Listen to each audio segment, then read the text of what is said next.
Баршаңызға қайырлы күн достар. Бүгін біз тойға арнап, қонақтарға арналған осындай қазақша үлгідегі ерекше әдемі төсбелгі жасап үйренетін боламыз.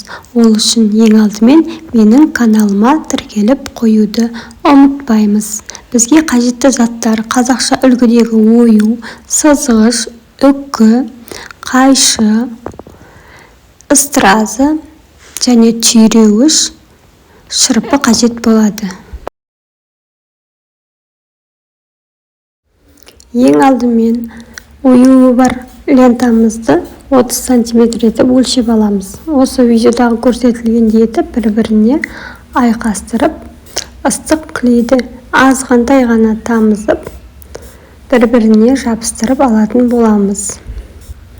Енді осыны видеодағы көрсетілгендей етіп осылайша бүктеп, бүктелген орнын ыстық клейді кішкене тамызып, жабыстырып жіберетін боламыз. Міне, арты осылай болып көрінеді. Екінші жағында осылай етіп жабыстырамыз. Өте оңай жасалады. Ортасын әзір жабыстырмаймыз. Міне, ортасы осылай ашық қалады. Енді үкімізді, 3 үкіні алып,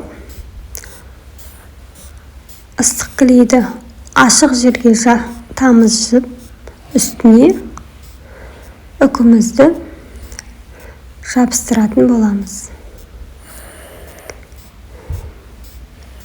Міне, осылай әдемі етіп орналастырып, тағы да үстіне ыстық клей тамызып, лентамызды үкінің үстіне жабыстырып жіберетін боламыз.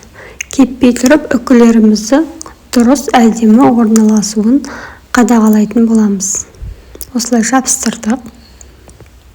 Енді астынан шығып тұрған артық үкілерді қайшының көмегімен қиып тастайтын боламыз.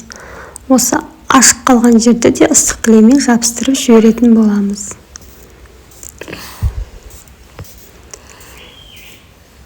Енді артына осындай арнайы түйреуішті жабыстырсаңыздар болады, немесе кішкентай түйреуіш жарай береді. Оны да ыстық клейдің көмегімен жабыстырып жіберетін боламыз. Енді сәндік үшін әдемі көзге көрінетін ыстыраза жабыстыратын боламыз. Ары қарай лентамыздың ұшын әдемі етіп қиғаштап кесетін боламыз. Оны да өз қалауларыңызша қисаңыздар болады. Не, осылай қидық. Енді шырпының болмаса зажигалканың көмегімен лентаның ұшы тарқап кетпеу үшін күйдіріп жіберетін боламыз. Міне, біздің қонақтарға арналған қазақша үлгідегі әдемі төсбелгіміз дайын. Видеом ұнаса лайк басып, комментарий жазып қолдап қойыңыздар. Назарларыңызға көп рахмет.